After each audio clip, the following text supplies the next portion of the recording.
Oh, see, that's why we gotta do not disturb. I didn't do that phone. Um, sure. So how have things changed? Is that what you said? Yeah, how have things changed? Have they improved, stayed the same, declined Since since? quarantine? I think, one of the greatest improvements, and we just had one of our staff members come back from last winter. So one of our seasonals, I know that the way that some of our team was impacted is that if it is isolating, just being able to, as safely as possible, come back into the workplace. We do wear masks when we are moving around the building.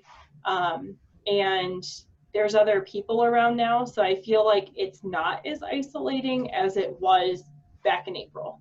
Um, so that is definitely a good change, I think, that we have found safe ways, like I was mentioning, to have our meetings. Safer ways. Is it as easy? No. I do feel like, me personally, I catch myself like, oh shoot, I don't have my mask on, if I go into an area. But it just, I think it's improved overall. I think things um, in the area are improving because in some cases that was a challenge. Most of our visitors that were coming to visit the park, it just became second nature to them that they would see us with a mask on and they'd come out of their vehicle and they'd put their mask on, and 6 feet apart doesn't feel so awkward anymore. It's kind of nice that it doesn't feel awkward anymore. And I think everyone's recognizing that everyone's trying to do the best that they can. Where at the start of it, it was still new. We're 6 months into it. We're getting a little bit more used to it. So definitely a good turn, I think, a good direction that we've gone in.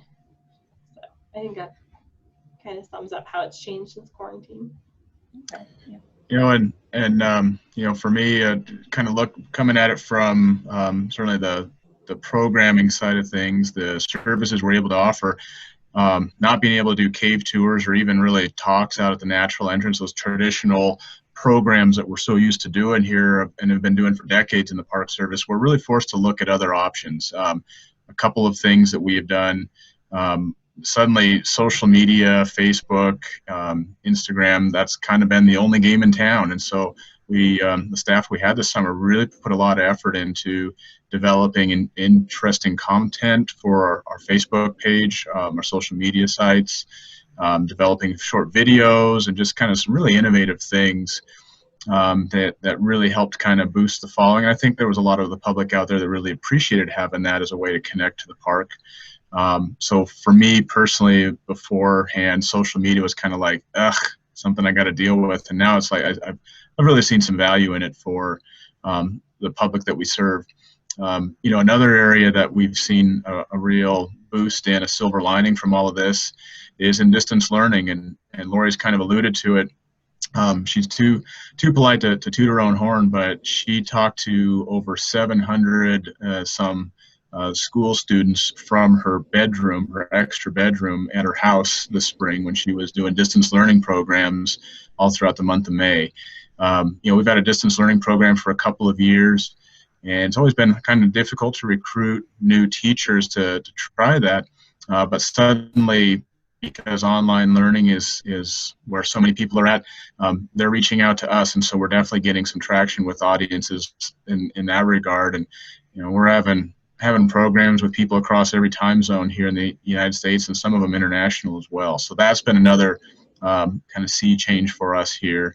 And I'd say lastly, the last thing that we're seeing a real push for is development of kind of a virtual cave tour as a way to make the cave accessible to all people. And this is going to last long after the pandemic is over and people can take a tour. There's still going to be a lot of people that physically aren't able to.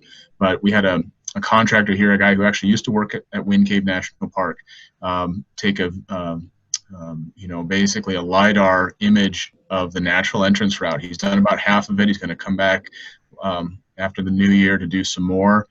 And it's so it's still another year or so away, but we're going to be able to offer a virtual walking tour of the cave that someone can enjoy from their computer or online or things like that. And so necessity really is the mother of invention. It's really forced us to take a hard look at some of the things we do, and it hasn't been all bad. I'll say that there's been some silver linings to come out of it. Okay. Yeah, definitely. That sounds actually really cool. I think I was there for a little bit when I saw like a little mini scale of the virtual thing that they were doing. Yeah. Yeah, We've gotten probably a did. little bit bigger of it. Yeah, our operation for distance learning has gotten a little bit bigger. Like Lenny said, we have seen an increase in the amount of schools that we're getting. We painted a wall green, so we have an actual green screen now. So it's gotten a little bit bigger, I think, since you had worked here. Definitely, yeah. I definitely miss it there. But if you need another environmental teacher, I know someone. So. Wow. We'll keep that in mind. Yeah. Pretty subtle, Alex. Good job. Yeah. Okay. Is there anything else you want to express about the pandemic and the National Park Service, or just 2020 in a whole for the National Park Service? You know, I hate to speak on behalf of everyone, the Park Service, but I'll try to speak on behalf of myself and maybe a little bit of Wind Cave. Is the thing I've found this year is no matter what, vacations are sacred. People are going to find a way to get out and enjoy time with one another and time on the public lands. We saw it here. We probably didn't get the crowds that we would have if it had been a normal year, or if we'd been doing tours up until the time of the pandemic. But we still saw a lot of people wanting to get out, spend time with their families, do the Junior Ranger program, see some new things. And I saw that as well just in my own personal things. My son and I just recently took a trip a couple weeks ago to some parks in southern Utah, and the places were crawling with people. So people are going to find a way to get out and carry on and kind of enjoy themselves, and in a way that is that can be done here in the midst of a pandemic until we can ride this thing out. Yeah, that kind of sprouted a new question now. Is there how has visitor impact to the park? How we would always have an issue of people like touching the cave. Obviously, there's no cave tours right now, but is there an impact that you have seen positive towards the park or negative towards the park? I think that, one of the things when closing the visitor center that was a pretty big topic of conversation, and I know on a lot of parks out west, was they have that topic on their social media, is bathrooms. So we did, when we were closing the visitor center, and this is going to be upper level management from me, not necessarily me having this conversation, but they, I believe, correct me if I'm wrong, Lenny, but went to contracting so that we could actually have porta potties in front of our visitor center, so that we didn't have that negative impact, because if you didn't have a restroom available, people are going to find somewhere else to go. It's gross, but it's true. So we tried to meet that need, because the visitor center area is one of the only areas within the park that we would have restrooms. So I do think that we didn't see that impact because we had addressed the impact at the start of closing the visitor center, or pretty soon after we had closed the visitor center. Overall, I think the thing that stands out the most to me is that people were so appreciative our visitors were appreciative of what we were still offering. We still had a ranger outside. We were still offering those visitor services, and the park was still available, that they could come and they could recreate, see wildlife, and they could camp. While we didn't have access to the cave and the visitor center's closed, there's still a lot to see and do here. And so overall, I think they were definitely thankful across the board for our public lands across the country, whether it's a national park site or a forest service. We saw definitely an increase in the Black Hills, I'd say, over recreational visits, which is a good thing that people are enjoying outside. So I think that would be a positive impact. Thank you.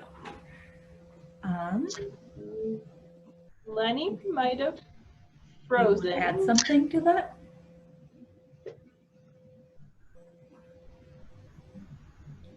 Are you talking to me? Yes, Lenny, sorry. Okay. Yeah, one of the things, and unfortunately this has kind of been maybe a little bit of a negative impact is, um, you know, actually seen more, I feel like I've seen more trash out there along the highway this summer, than in the past. And I don't know why that is. Maybe it could be an anomaly. It could be totally unrelated to, to a pandemic. I don't know why it would be related to a pandemic, but you do see it out there sometimes along the highway. And it was a real challenge at the beginning too, to, because we're not just saying how can we provide restrooms for the visiting public, but also how can we clean them in a manner that's safe for our own staff. I mean, the last thing we really want to do is have any of our staff become ill, or put them in harm's way trying to clean or maintain facilities or pick up trash and things like that. And the trash issue has seemed to have abated a little bit, and maybe that just comes from less visitation that we get here in the middle of November. But that was one kind of change that I noticed. And a positive change was just the fact that the people I interacted with when I was out on the front porch really seemed to genuinely appreciate that we were there. There was, of course, disappointment that tours weren't happening, which no matter how many times you put it on the website is bound to, those kind of miscommunications are bound to happen. But people seem to really appreciate just the fact that we were there, and they said that to us, and so that definitely made it worth coming out to stand out front and just share what little bit of knowledge we could about the park. Yeah. Okay. Definitely. I think that's all the questions I have. So thank you for your time, and thank you for doing this interview with me. I will stop recording.